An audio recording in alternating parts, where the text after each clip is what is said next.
Hello everyone, welcome back to this physics lecture. Today student we are going to learn about of numerical which is based from the previous board examination, and these numericals are of that work, energy and power chapter. Okay, so let us to start over here student. Very first numerical which I am going to take over here. So in this numerical student we are having a compress. ये एक spring है हमारे पास. This we have suppose spring. जैसे ही इसके ऊपर ball हमने प्लेस की, हेयर इज द बॉल. ठीक है, तो बॉल रखने से क्या हो गया, ये हमारे पास कंप्रेस हो गया. Let us to suppose that it is a compressed spring. ठीक है, क्या हुआ, जैसे हमने बॉल को रखा तो जो स्प्रिंग है वो कैसा हो गया, कंप्रेस हो गया. ठीक है, तो first part of the question हमारे पास, what type of energy stored in this spring. ठीक है, स्प्रिंग में कौन सी एनर्जी स्टोर हुई. ठीक है, तो इसलिए हमारे पास आंसर बन गया टाइप ऑफ एनर्जी स्टोर्ड.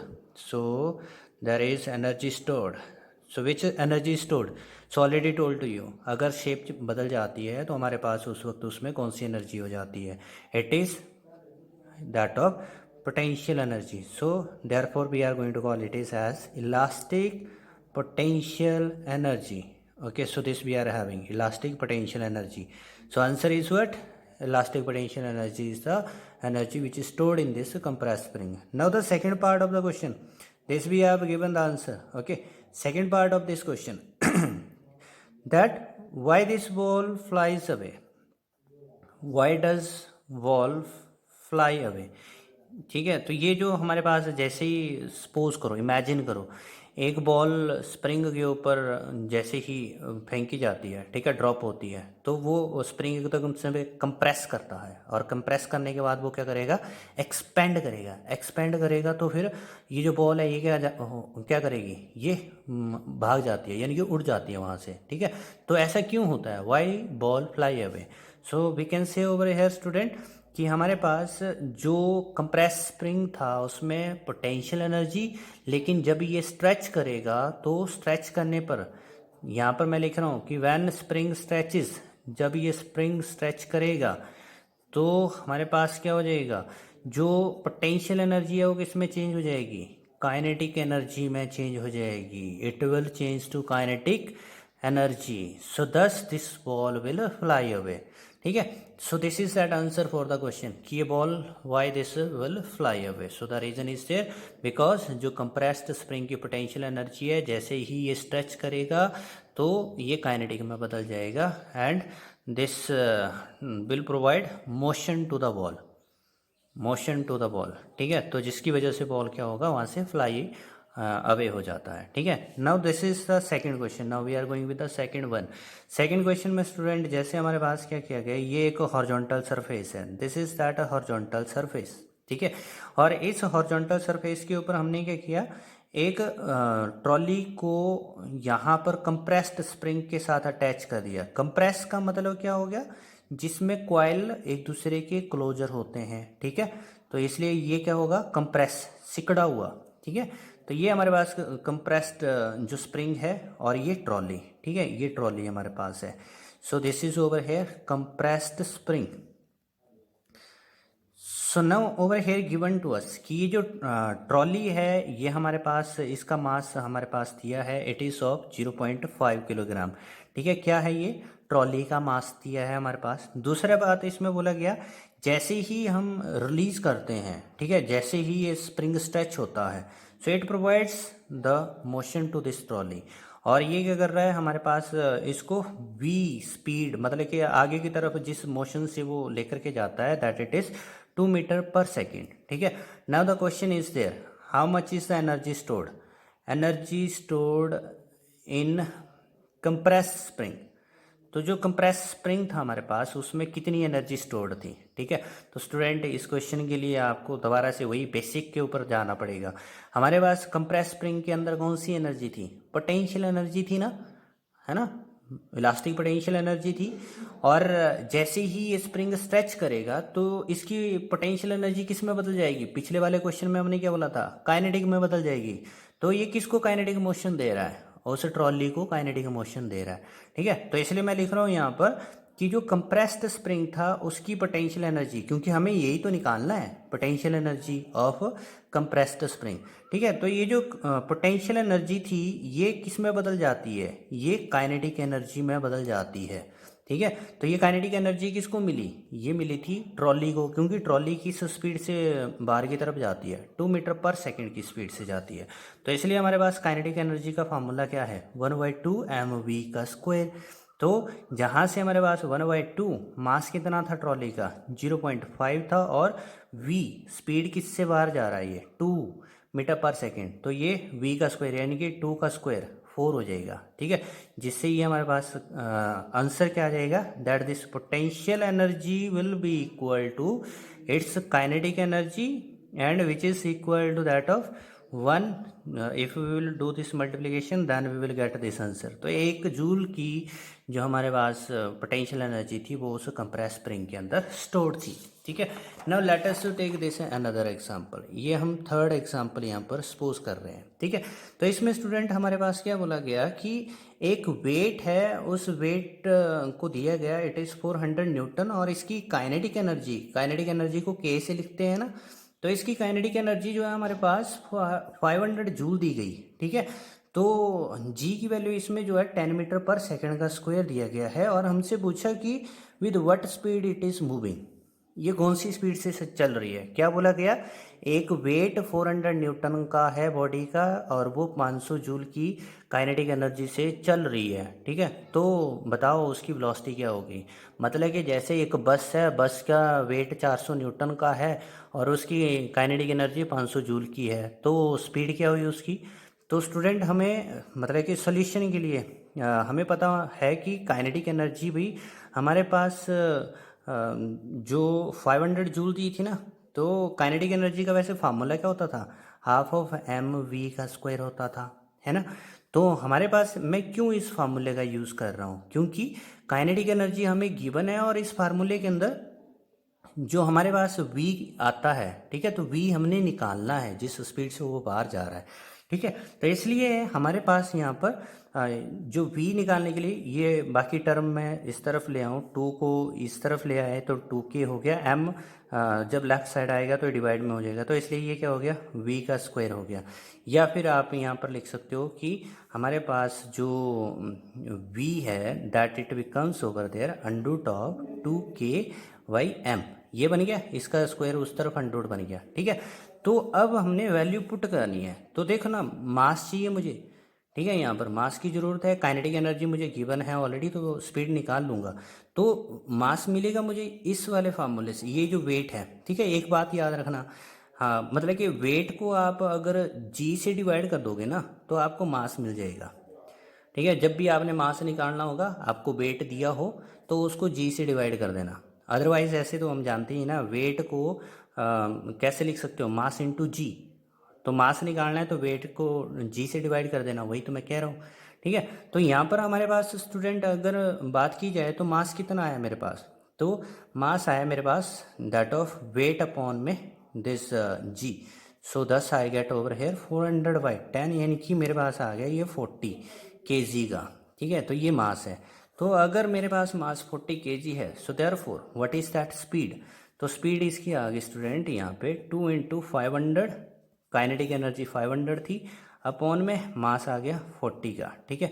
जिससे हमारे पास क्या हो गया, there it is going to cancel and this is going to cancel, so this 2 will cut that 50, तो 50 मीन्स 25, तो इसलिए v is equal to under 25, तो 25 किसका स्क्वायर रूट है, इट इज़ 5, ठीक है। तो इसलिए हमारे पास कितना हो गया, 5 मीटर पर सेकेंड। तो इसलिए उस गाड़ी की, उस बॉडी की जिसका वेट 400 न्यूटन था, तो उसकी स्पीड कितनी होगी, 5 मीटर पर सेकेंड होगी। Okay, now the next one that we are taking over here, it is the fourth example student we are taking, ठीक है। एक बॉडी को एनर्जी दी गई 6.4 किलो जूल, एक बॉडी को इतनी एनर्जी दी गई, ठीक है।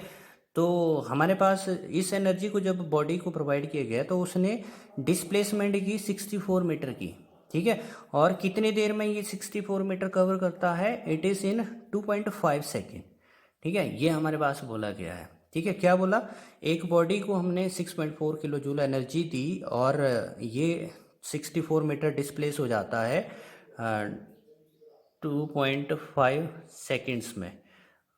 So thus we have to find over there that how much is the force applied, कितनी आपने फोर्स अप्लाई की और कितनी पावर थी वहाँ पर. ठीक है, तो स्टूडेंट हमें सीधे से मतलब कि बात को याद रखना है. क्या किया गया, एनर्जी दी गई उसको 64 मीटर, तो वर्क भी क्या होती है, एनर्जी तो होती है ना. तो इसलिए हमारे पास क्या हो गया यहाँ पर, that this work done is equal to, क्या निकलता था फार्मूला, फोर्स इनटू डिस्प्लेसमेंट से. ठीक है, तो इसलिए हमारे पास यहाँ पर जो डिस्प्लेसमेंट हमारे पास ऑलरेडी गिवन है, फोर्स हमने निकालनी है, तो फोर्स क्या हो गया, डब्ल्यू बाई दिस एस, ये बन जाएगा. ठीक है, तो कितना वर्क डन किया गया, तो वर्क डन तो हमारे पास कितना था, जितनी उसको एनर्जी सप्लाई की गई. ठीक है, तो वर्क डन क्या होता है, mode of supplying the energy होता है. तो कितनी एनर्जी दी गई उसको, 6.4 किलो जूल. तो ये आई 6.4 किलो, के को मैंने कन्वर्ट कर दिया 10⁻³ में. ठीक है, अपॉन में दैट ऑफ डिस्प्लेसमेंट इज 64. ठीक है, तो ये मेरे पास जब कट होगा 64 से 64, इसका डेसिमल हटाने से नीचे क्या आएगा, 10, ये इसकी एक पावर को कम करेगा, तो मेरे पास क्या हो जाएगा, 100 आ जाएगा. तो 100 न्यूटन फोर्स लगी, 100 न्यूटन की. ठीक है, तो अब बात आती है कि then how much is the power, therefore power. ठीक है, तो पावर क्या हो जाएगी हमारे पास, तो ये जो हमारे पास फोर्स है ये कितनी देर में यहाँ पर इस टाइम को पूरा कर रही है, 2.5 सेकेंड के अंदर पूरा कर रही है. ठीक है, तो पावर का फार्मूला वैसे क्या था, that time taken to complete any task. ठीक है, तो किसी भी काम को पूरा करने के लिए कितना टाइम लिया जा रहा है, तो वर्क किसके बराबर थी, हमने यहाँ पर बोला था जितनी आप एनर्जी सप्लाई कर रहे हो. ठीक है, तो कितनी एनर्जी सप्लाई कर रहे थे हम, 6.4 इंटू 10⁻³ क्योंकि के लगा था ना, तो इसलिए 10⁻³ इसको बनाया. सो इट इज़ अपॉन में दैट ऑफ दिस टाइम हमारे पास कितना है, इट इज़ ओवर हेयर 2.5. ठीक है, so we can have this calculation from this one, that it will come to be 2560 newton. ठीक है, तो ये हमारे पास क्या हो गया, this answer will come out over there, sorry it is in watt. ठीक है, तो ये हमारे पास वाट हो गया. ठीक है, अगर स्टूडेंट आपने आंसर को वाट की जगह हॉर्स पावर में देना है, तो हॉर्स पावर हमें यहाँ पर याद रखना है कि एक हॉर्स पावर जो है ना वो 746 वाट के बराबर होता है. तो इसका मतलब एक वाट किसके बराबर हुआ, तो 746 को डिवाइड कर दो, 1/746 हॉर्स पावर के बराबर हुआ. ठीक है, तो इसका मतलब हुआ जो मेरे पास पावर थी यहाँ पे कितनी थी, 2560 वाट थी. ठीक है, तो इसको मैंने क्या करना है, वाट को हॉर्स पावर में बदलना है, तो 1/746 लिखना है. So therefore power is equal to 2560 upon में that of 746. So it is in horsepower. ठीक है, so which will come out to be 3.43 horsepower. So thus I have this is the answer. ठीक है, now the next that student. ठीक है, समझ आई कितनी energy दी थी उसको, 6.4 किलो जूल एनर्जी चलाने के लिए दी उसको, 64 मीटर डिस्टेंस तक ले जाने के लिए कितनी देर में, 2.5 सेकेंड में. क्या करना था, कितनी फोर्स लगाई, कितनी पावर दी. ठीक है, तो इसलिए जो एनर्जी दी थी उसने क्या किया, वर्क डन किया. तो वर्क डन मतलब कि फोर्स इनटू डिस्प्लेसमेंट, तो फोर्स निकाल ली मैंने वहाँ से क्योंकि एनर्जी वर्क डन के बराबर थी. ठीक है, तो इसलिए हमारे पास यहाँ से फोर्स का आंसर आ गया 100 newton. And there after we calculated this power, और पावर को हॉर्स पावर में कन्वर्ट किया क्योंकि वाट के अंदर आंसर आ रहा था, इसलिए हमने उसको चेंज किया. Now the next student, I am going to take this question over here, it is the 5th one. ठीक है, तो हमारे पास 5th क्वेश्चन है यहाँ पर. And what is this question, so let us look. हमारे पास स्टूडेंट बोला गया है कि दो बॉडीज़ हैं. ठीक है, एक बॉडी है मेरे पास जिसका मास, एक बॉडी ए है, दूसरी बॉडी मेरे पास है बी. ठीक है, ये मेरे पास दो बॉडीज़ हैं. एक बॉडी जो है वो ग्राउंड से, यहाँ पर बोला गया है ग्राउंड से one it is at a height of 20 metre, और जो दूसरी बॉडी है ये ग्राउंड से मेरे पास बताया गया it is at 30 metre height. ठीक है, तो ये 30 मीटर हाइट के ऊपर है. ठीक है, so now over here there is a question कि दोनों बॉडीज़ का ये जो मास है ना वो आपस में बराबर है. ठीक है। तो दोनों बॉडी का मास क्या है, इक्वल है। ठीक है। So find the potential ratio, तो इनकी जो पोटेंशियल एनर्जी का रेशियो है वो फाइंड आउट करना है। तो यहाँ पर देखो इस वाली हाइट को, ये ए बॉडी की हाइट है, मैंने इसको एच ए लिख लिया। ठीक है। और ये दूसरी बॉडी की हाइट है, इसको मैंने एच बी लिख लिया। ठीक है। तो इसलिए मेरे पास पोटेंशियल एनर्जी का रेशियो फाइंड आउट करना है। तो potential energy of that a body, तो जो ए बॉडी है उसकी पोटेंशियल एनर्जी लिखी मैंने यू ए। ठीक है। क्या फार्मूला बना पोटेंशियल एनर्जी का, एम जी एच। तो मास ऑफ ए, जी तो मतलब कि सेम ही रहनी है, वो चेंज नहीं होती। ठीक है। और it is the height of A. ठीक है। और जो हमारे पास दूसरा है बी बॉडी, तो बी बॉडी की पोटेंशियल एनर्जी क्या होगी, mass of B G height of B. ठीक है।